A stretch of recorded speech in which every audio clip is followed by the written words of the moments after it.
What you're about to see is a real-life story, taken from the files of the police racket and bunco squads, business protective associations, and similar sources all over the country. It is intended to expose the confidence game, the carefully worked-out frauds by which confidence men take more money each year from the American public than all the bank robbers and thugs with their violence. Captain Braddock. Captain Braddock. Ready. You know, they say that a good bartender takes a little and leaves a little for the next round.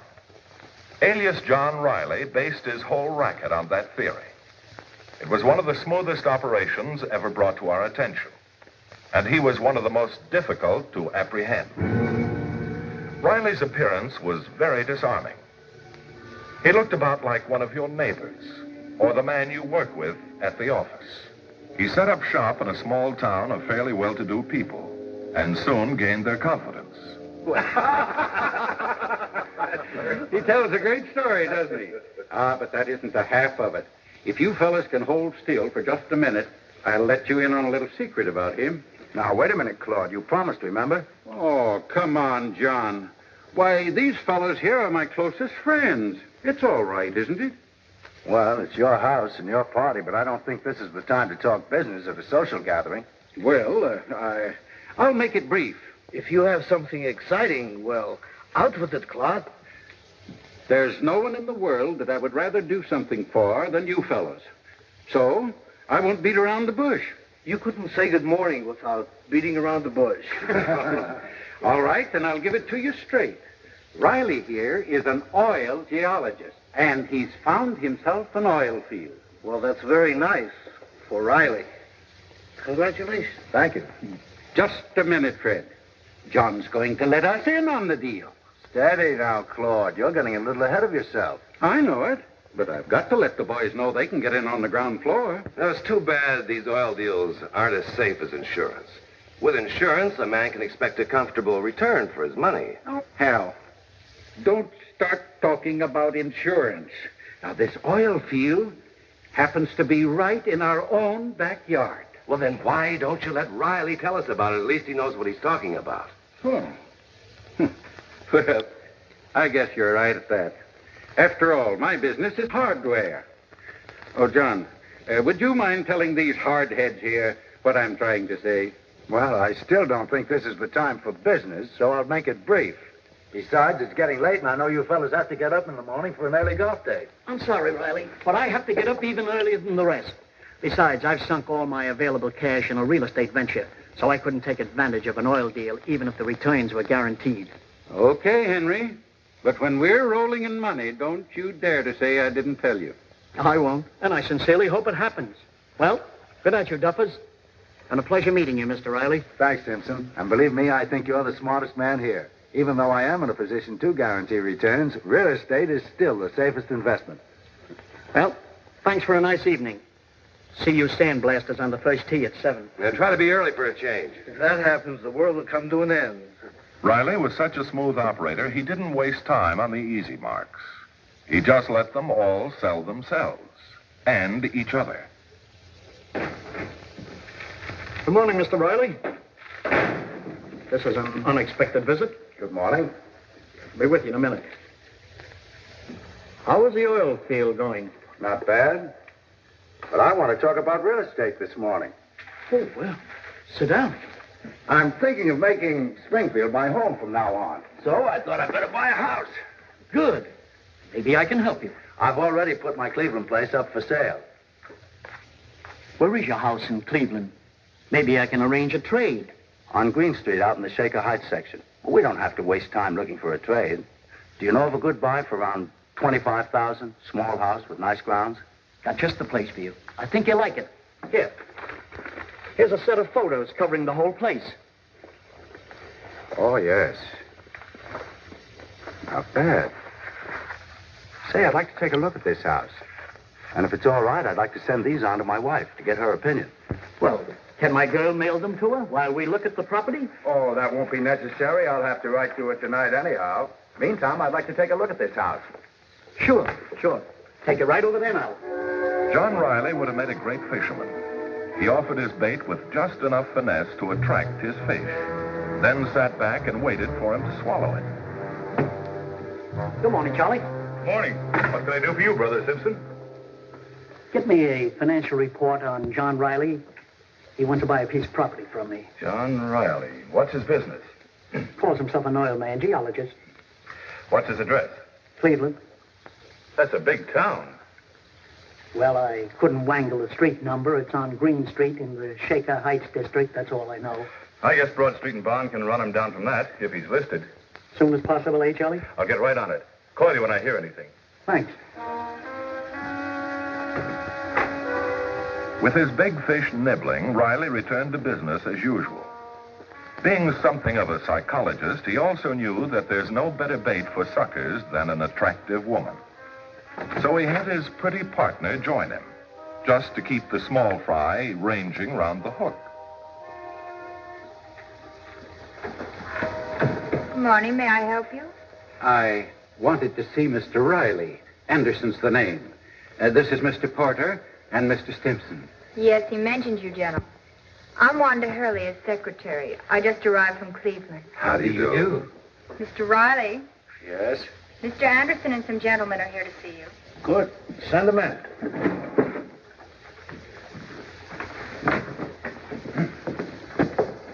Good morning, gentlemen. Good morning. I just happened to run into Hal and Fred, and they asked if they might come along. Of course. Say, grab a seat for 1 minute, will you, fellas? I'm just finishing my final geological survey. Not so sure.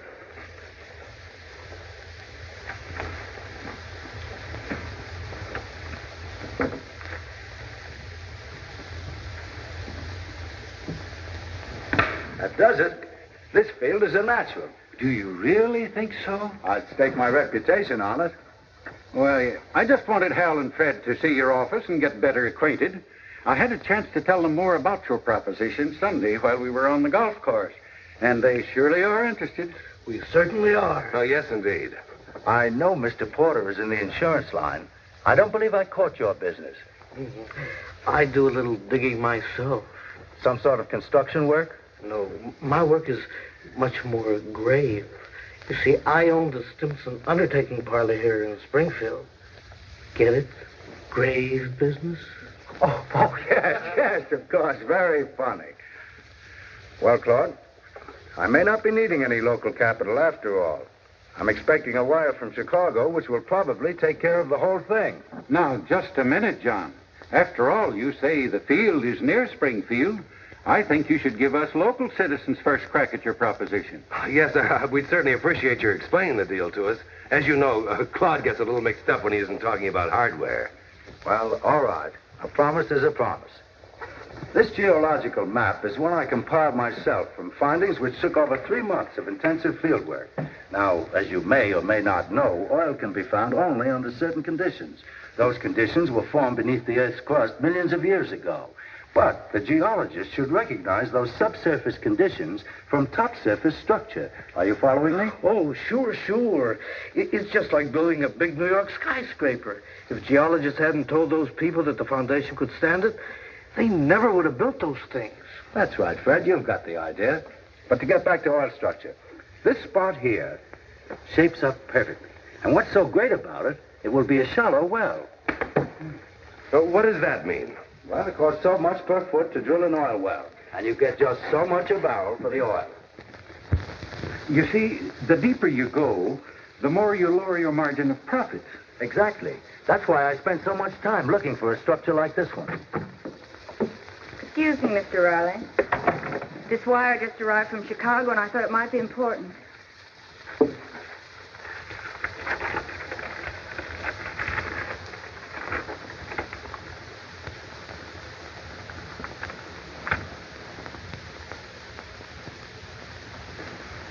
Will there be any answer, Mr. Riley? No, that'll be all, Miss Hadley.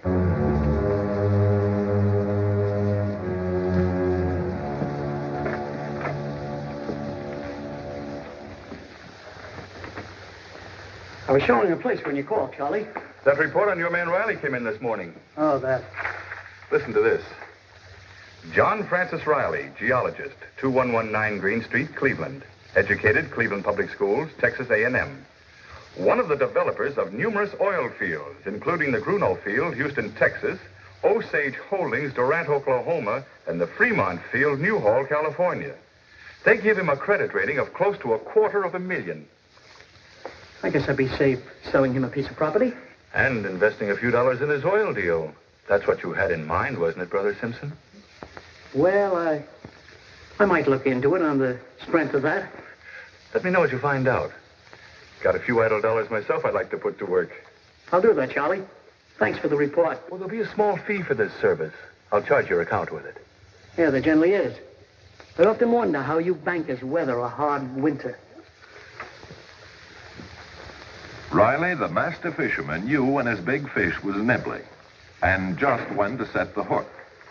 Can I call you back? Okay. Bye. Sit down, Mr. Riley. Hey, I got a good reaction from my wife on that property. How much would a 90-day option cost me? Option? Well, yes, I'd like to have her come down and take a look at the place. You know how women are. I'm almost certain I can hold on to that place for you. The owners are not that anxious to sell. No, I'd rather be positive. Let me give you my check for $500. We can deduct it from the purchase price. I'll make it out to you, and then if by any chance she doesn't like the house, I'll merely forfeit the money and you can keep it for your trouble. Believe me, I don't think there's one chance in 10 I wouldn't be able to hold on to that place for you. But if you'd rather to keep peace in the family, we'll handle it that way. That'll be fine. Oh, I've been giving that oil deal of yours a lot of thought. And now that I've cleaned up my own real estate deal, I might invest some money with you. I don't know that you can, Henry. It all depends on how much the boys want to put up. They're pretty eager, as you know. Then I have a Chicago group on my neck. Yes, I know, but I have $20,000 just lying in the bank, and if you think there's a chance, I'd sure like to make an investment. Well, I don't like to see you lose out just because you were more cautious than the others. We're having a meeting tomorrow, and I'll put it up to them. Well, you'd certainly be doing me a great favor. And, of course, you get the same deal as the boys. My personal guarantee that you get your money back if we don't strike oil. That's fine. Just fine. Here's the check.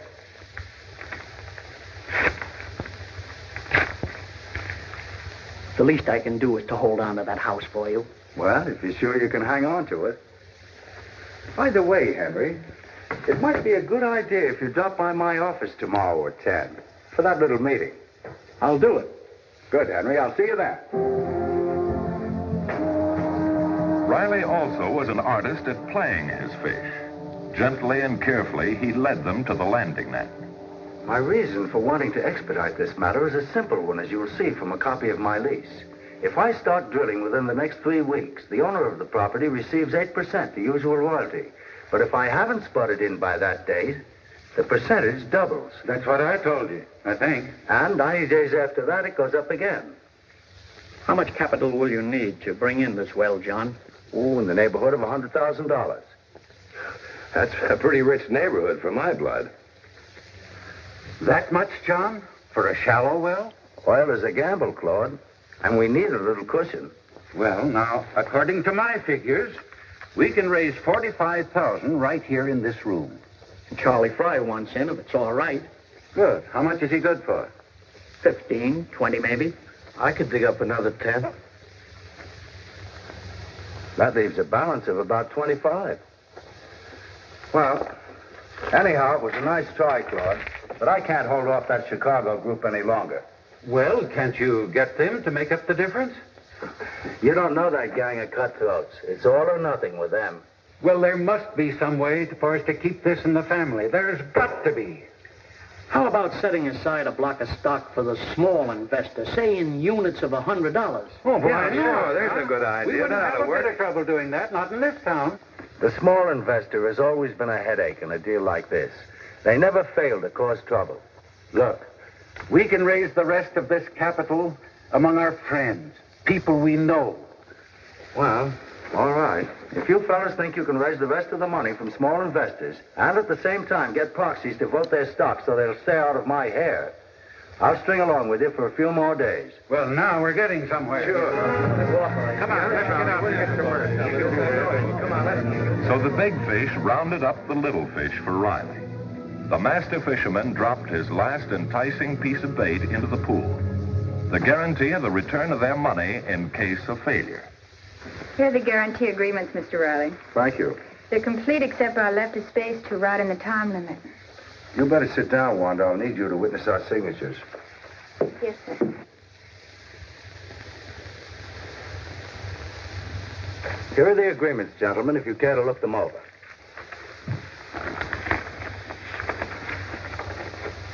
Now, about the time limit on the return of your money, what would you suggest? What do you think it should be, John? Oh, I'd rather hear from you fellas on that. We don't know anything about the oil business. Well, I have a suggestion for the time limit, Mr. Riley. If you don't mind. Thank you, Wanda. We'll let the gentleman decide that. Now, don't be so harsh on the young lady. She probably has a good suggestion. Very well, Wanda. What's your suggestion? Well, I thought you might make the time limit the same as you did with those friends in the Texas field. You forget they were all very wealthy men. Actually, if the field hadn't come in, they never would have missed the money. How much of a time limit did you give them? Oh, we merely decided to make it read as soon as possible, with a maximum of 10 years in which to return their money in full. However, they never had to exercise that part of our agreement. The wells are still pumping. I see no reason why we can't have the same time limit. Well, I think that's all right. Fine. We'll write in that part of the agreement. We'll be in business. Oh, there's just one thing more we must agree on, gentlemen. I am not to be interfered with in the drilling of this well. And since I'm personally guaranteeing your investment, I reserve the right to stop drilling at any time if the findings should indicate I'm pouring my money down a dry hole. You're the oil man. Sure, of course. Well, it looks like take a little, leave a little Riley has gone overboard this time. He's guaranteeing to give it back to the suckers. But as I said before, Riley was one of the smoothest con men that this department ever had to deal with. In a moment, you'll see why. The capital for the Riley Oil Development Company was raised, all right. 100,000 nice, round, fat dollars. Now, for someone less smart than Riley, this was the time to pull out. Riley actually started to drill for oil.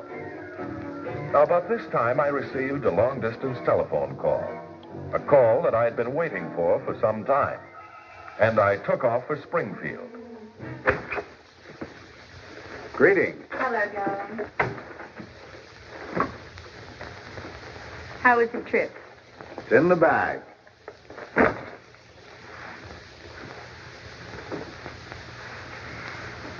Aren't you going to kiss me? Why? I've only been gone 24 hours. Sometimes 24 hours can seem a long, long time.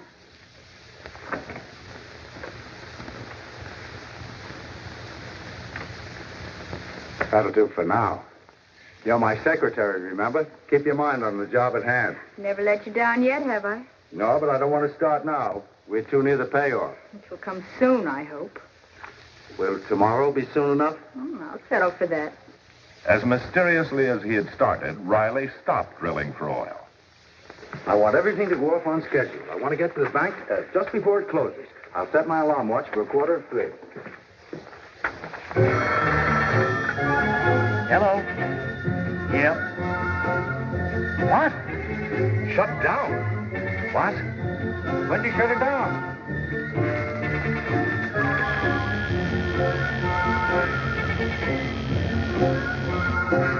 Sheriff! Excuse me. I know, the oil well shut down. Suppose we check in on this, Mr. Riley, huh? Oh, thanks. Close up shop. Get the baggage from the hotel and meet me at the station at 3:15. I'll be there. And don't leave anything lying around in case of fire. Oh, don't worry. Charlie, have you seen the paper? No. Look at this. To all investors in the Riley Oil Development Company, Mr. Riley sincerely regrets that it seems expedient to suspend operations. All investors will be reimbursed in full according to the terms of the agreement. Contact Mr. Fry at the Farmers Bank for further details. Has he been here? No. Call Sheriff Martin. I just called him. He's out. He's what?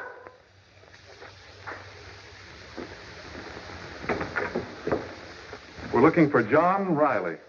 Well, he's not in.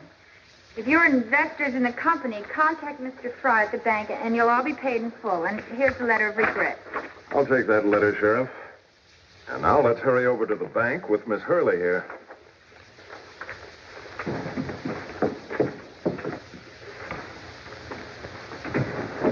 Maybe you can tell me what this means, Mr. Riley. Exactly what it says. I thought the bank would be a good central location from which to pay off the investors in our ill-fated venture. I have everything right here. Yours is right on top.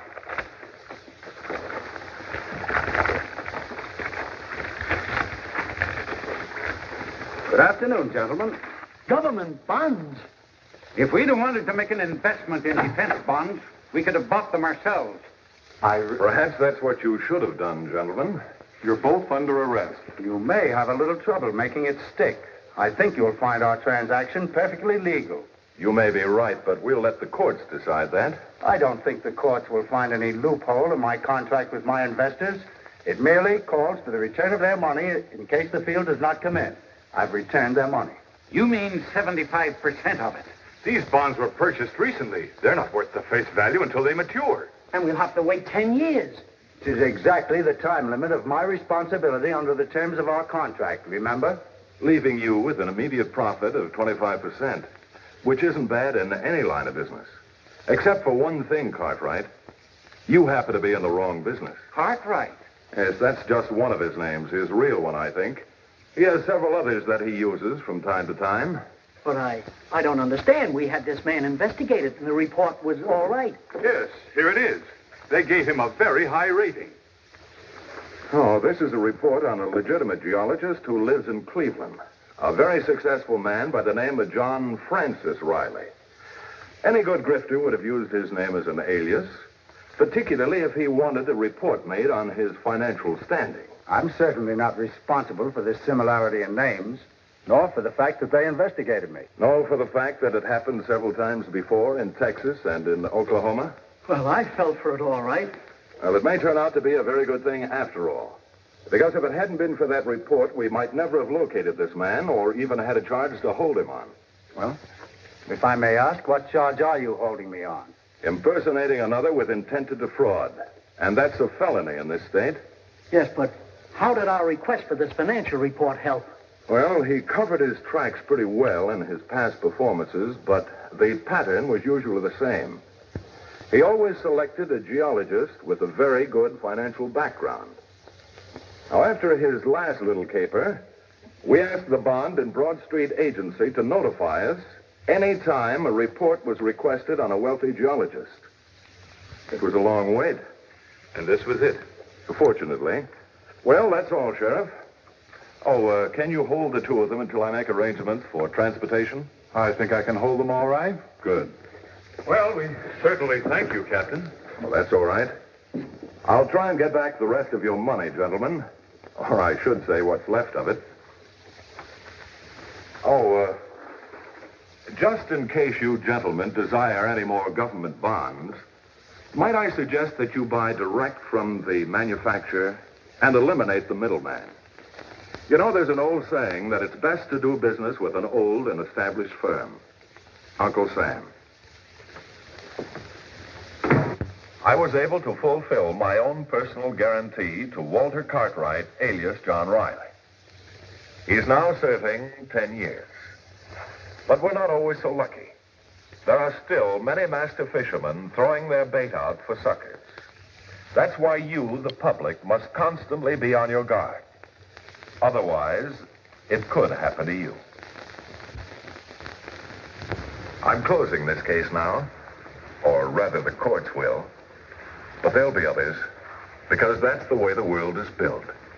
Remember, there are people who can slap you on the back with one hand and pick your pocket with the other. And it could happen to you.